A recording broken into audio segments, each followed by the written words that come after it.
Hello guys, my name is Alondra and today I'm gonna be talking to you about schizophrenia. Um, I'm gonna be sharing what schizophrenia is, the three different categories of symptoms, how people deal with schizophrenia, why I chose this topic personally, how law enforcement is perceived in the schizophrenic community. First of all, schizophrenia is a long-term mental disorder that affects a person's ability to think, feel, and behave clearly. This could mean that they have a hard time taking care of themselves and they might find it hard to socialize with other people. It is also a brain disorder that is very common and it is known to be inherited.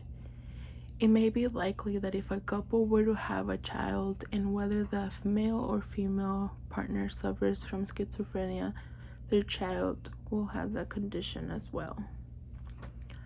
There are three schizophrenia symptoms or categories, which are positive symptoms, disorganized symptoms, and negative symptoms. Negative symptoms include delusion and hallucination because a person has lost touch with reality. And we have to remember that for this part, positive does not always mean that it's a good thing. Delusions cause the patient to believe that people are reading their thoughts or plotting against them, which is why there's a huge misperception that schizophrenic people are very aggressive. And they might be, but to some extent, because they feel like they are being attacked, and it's something that they just don't have control over. There are other people that think that other people are secretly monitoring them or they feel threatened by them. Some schizophrenic people also feel like they have control and can read other people's minds. Hallucinations cause people to hear or see things that aren't there, which is why there's a really high rate of, like, let's say serial killers that commit murders because of this part. They feel like they are being told that they need to hurt a special someone in order for their voices or hallucinations to go away. The second one is disorganized symptoms, which include confused thinking and speech. Behavior that does not change. For example, people who suffer from schizophrenia tend to have trouble communicating with other people.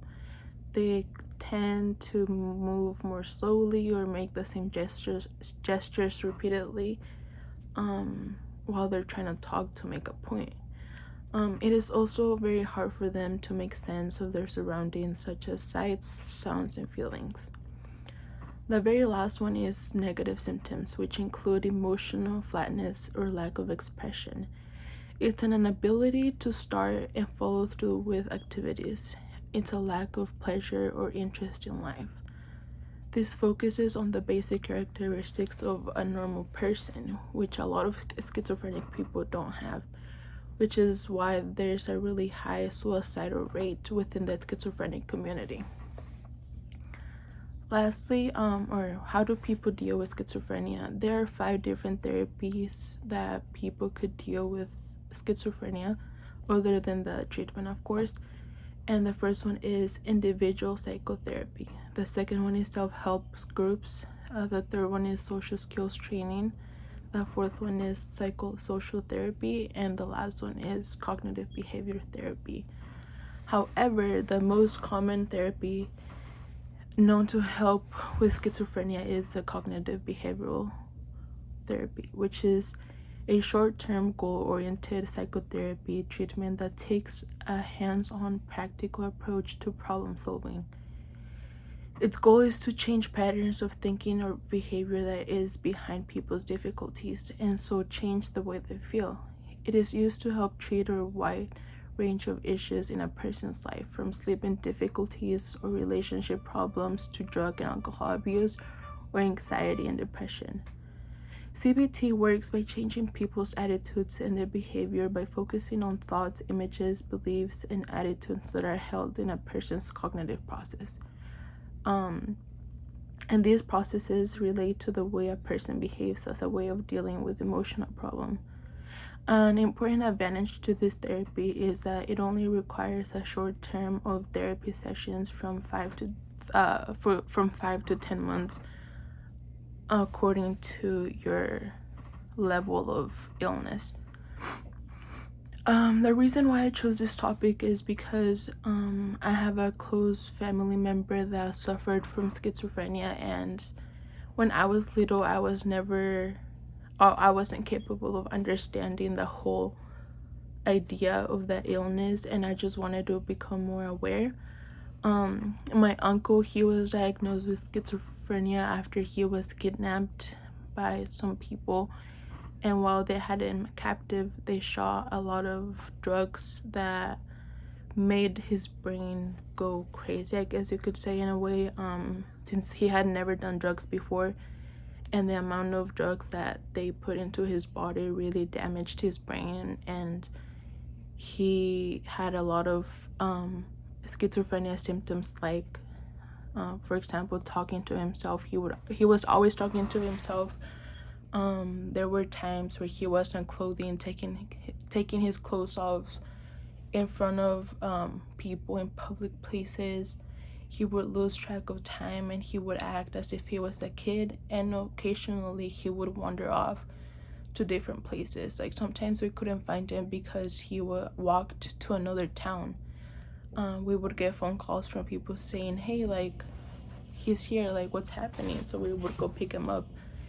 And about 2 or 3 years ago, I can't remember, my family couldn't find him, and then they finally got a phone call from the hospital saying that he had been in a car, not in a car accident, he had been ran over because he was walking along the freeway, and he just decided to cross the street with all these cars driving by, and he got hit by a truck and he died at the scene. That was one of his major episodes that he had when I was still in Mexico, and that's all I can remember about him. I remember being really scared of having any type of interaction with him because, like I mentioned before, a lot of schizophrenic people tend to get really aggressive, and when he wasn't on his meds, he would be really aggressive, and that would scare me a lot. And that's one of the main reasons why I tried to avoid him as much as I could. And yeah, one of the type, okay, so after doing this project, I conclude that law enforcement is perceived in a negative way in the schizophrenic community. And the reason why I'm saying this is because there's a lot of times where people who are in a mental institution that get like these breakdowns, right? And so sometimes the nurses can't get a handle of the situation by themselves because they're not strong enough. So they have to get someone who is more physically capable of sedating them, and so they can come down. And majority of these people who are more physically capable of doing that are either security guards or police officers. So many people who are schizophrenic tend to see police officers just as a force to restrain the individuals who have breakdowns, and because of that, that's the perception that they have of them. I also forgot to mention this at the beginning, but unfortunately I wasn't able to get an interview because of everything that's going on with the pandemic and all of that. My partners and I were supposed to go to the mental hospital here in Napa and start our volunteer hours probably at the beginning of the year.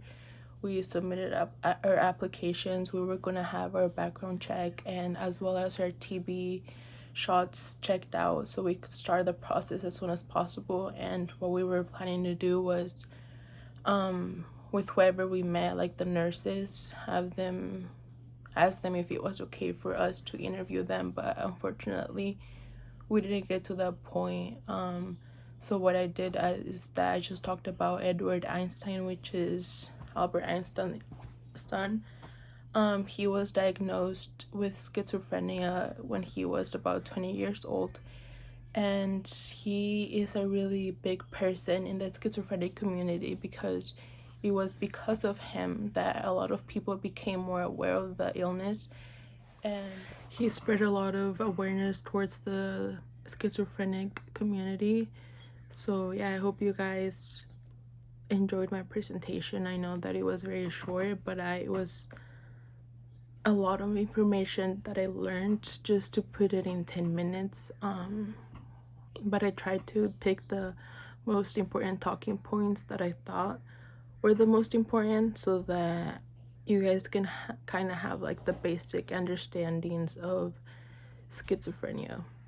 I hope that you guys thought this was as interesting as I thought it was, because I really enjoyed doing my research on this topic.